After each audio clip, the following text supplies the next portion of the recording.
Hola, buenas noches.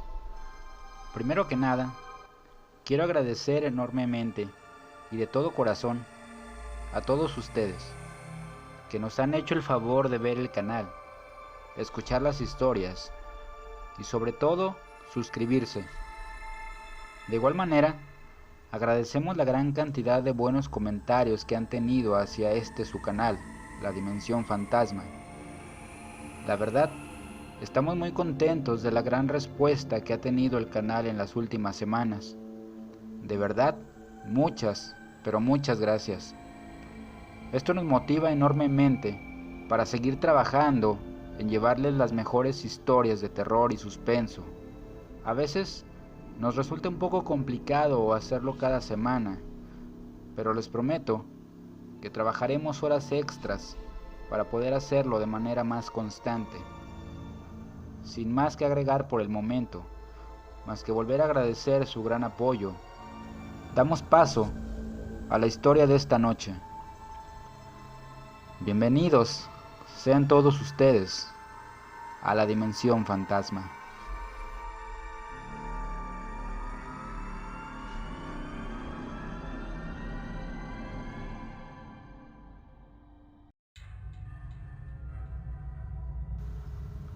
Mi nombre es Yanko y mi relato es el siguiente. Hace unos 24 años aproximadamente, estudiaba yo en un seminario católico y los fines de semana nos tocaba colaborar en trabajos pastorales en las comunidades cercanas. Y a mí me habían asignado una parroquia en el Estado de México, en Tultitlán. Era un sábado demasiado tranquilo, incluso más que otras ocasiones, ya que no hubo más compañeros haciendo labor. Éramos solo el padre y yo. Acabábamos de comer y platicábamos aún sentados a la mesa, cuando en eso entró una de las secretarias y le comentó al padre que había una familia en la capilla que necesitaba de una bendición para su casa. El padre se levantó de la mesa y se dirigió hacia la capilla. Yo me levanté, recogí los trastes de la mesa y posteriormente me dirigí al cuarto que me asignaban cada que yo iba a esa iglesia. Era momento de preparar el material que necesitaría para unas clases que daría un poco más tarde. Y en eso estaba cuando entró el sacristán un poco apurado y me dijo: dice el padre que te prepares, que agarres tus cosas y que te espera en la entrada. Precisamente ese día por la mañana, la comunidad le había regalado al padre un auto compacto nuevo, del año. Un auto pequeño, pero muy bonito. Tomé mis cosas y salí apurado para alcanzar al padre. Llegué a la entrada y él ya me esperaba en su auto. Y delante de él, el auto de la familia que había ido a pedir su ayuda se puso en marcha para que lo siguiéramos. Alcancé a ver que se trataba de un matrimonio con 2 hijos, entre los 6 y los 9 años de edad. Nos pusimos en marcha y nos enfilamos hacia la vía López Portillo. El padre me dijo que se trataba de un médico y su familia, y que necesitaban de una bendición en su casa, pero creo que no quiso ahondar más en detalles. Se me hizo un trayecto bastante largo, la verdad, y para ser honesto, no recuerdo bien a qué lugar fuimos. Lo que sí recuerdo es que en ese entonces la zona estaba llena de terrenos de cultivo y rancherías. Apenas empezaban a construirse algunos fraccionamientos de manera aislada. Así que aquello parecía un laberinto para poder llegar. Cuando por fin llegamos a la entrada del fraccionamiento, sin decirnos nada, creo que tanto el padre como yo sentíamos una pesadez que se apoderaba del ambiente. Todo el camino habíamos ido platicando de manera muy normal, hasta divertida, diría yo.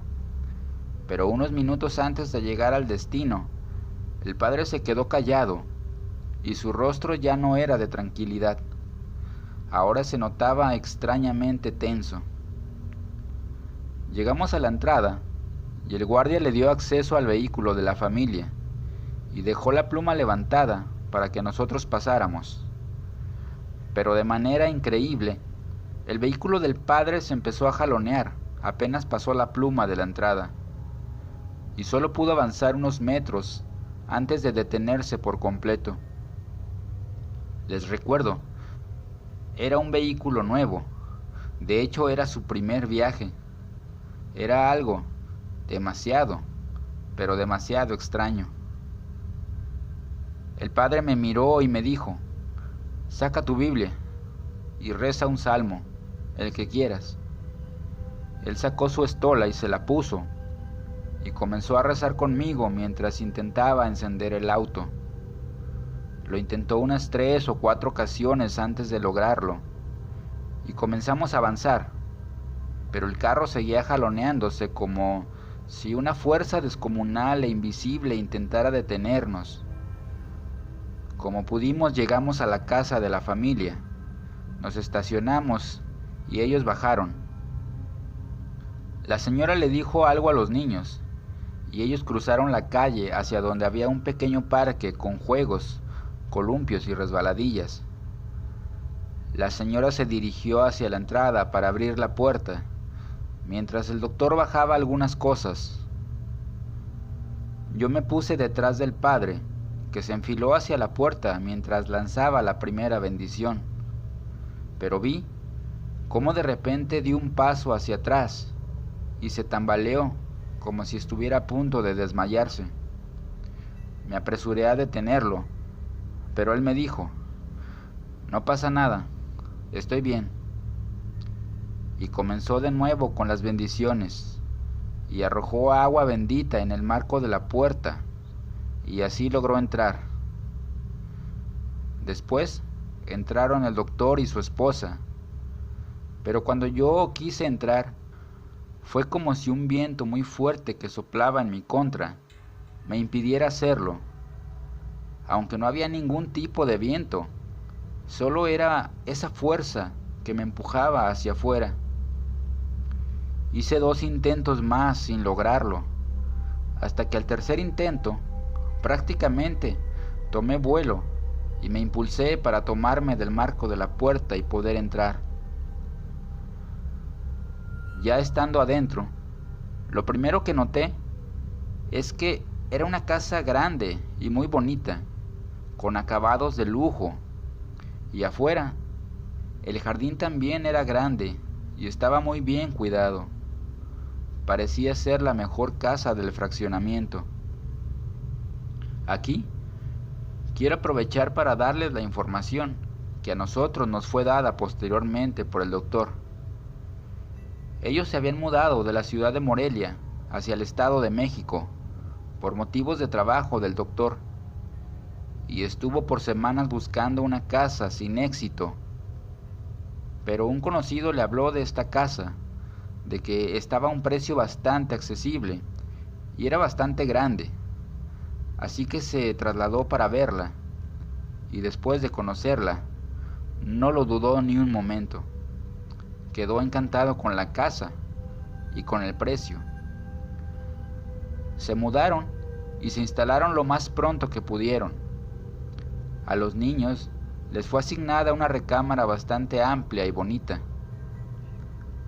Pero con el paso del tiempo, el niño más pequeño comenzó a tener pesadillas por las noches. Pesadillas que lo hacían levantarse e irse a dormir con sus padres. Ellos lo tomaron de manera muy natural. Solo pensaron que le estaba costando trabajo adaptarse a su nueva casa.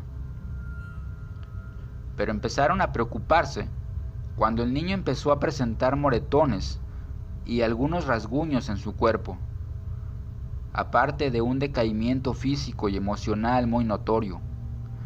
Y lo más extraño, en una ocasión le apareció una mano pintada en su espalda, como si alguien lo hubiera golpeado con la mano extendida y estando él sin camisa. El doctor, como todo hombre de ciencia, intentó tratarlo por depresión, pero el niño no mejoró en lo absoluto.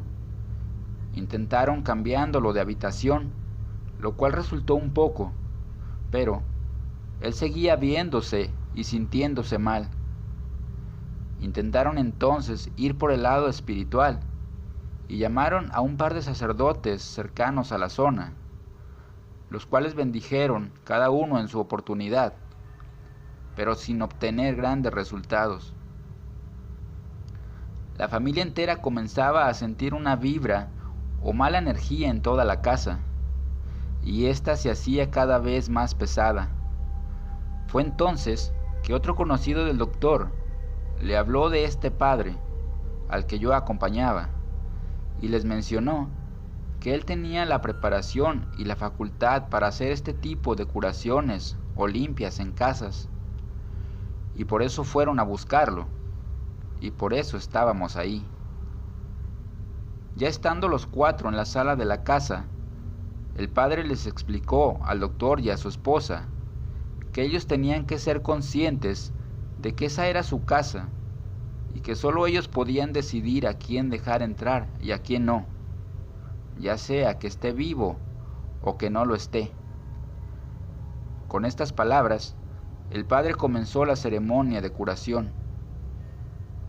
Apenas teníamos unos segundos de haber comenzado con los rezos, mientras lanzaba agua bendita a todos los rincones, cuando en la cocina las llaves del agua se abrieron y hacían un ruido como cuando abres una llave de agua, pero no hay agua, y solo se escucha cómo se succiona el aire a través de la tubería.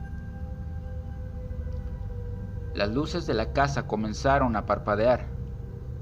Yo rezaba junto con el padre, pero no podía ocultar mi miedo. Poco a poco fuimos avanzando por toda la planta baja, y en algún momento las luces en la planta baja se normalizaron, y el ambiente, que curiosamente era más caliente de lo normal, al grado de que todos sudábamos en gran cantidad, también se normalizó, y empezamos a sentir el aire fresco que entraba por la puerta. Y cuando ya estábamos terminando de recorrer todas las áreas de la planta baja, escuchamos cómo todas las puertas de la planta alta se azotaban y se abrían de nuevo para volverse a azotar, una y otra vez. Era un ruido ensordecedor. El padre nos dijo que subiéramos y lo seguimos.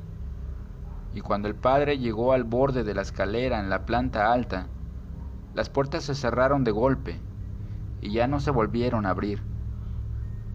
El padre comenzó con los rezos nuevamente y a lanzar agua bendita, y empezamos a escuchar cómo en una de las habitaciones, que ahora permanecía cerrada, comenzaban a escucharse voces. Se escuchaba como una conversación o discusión entre varias personas. No eran gritos, pero se escuchaba bastante claro.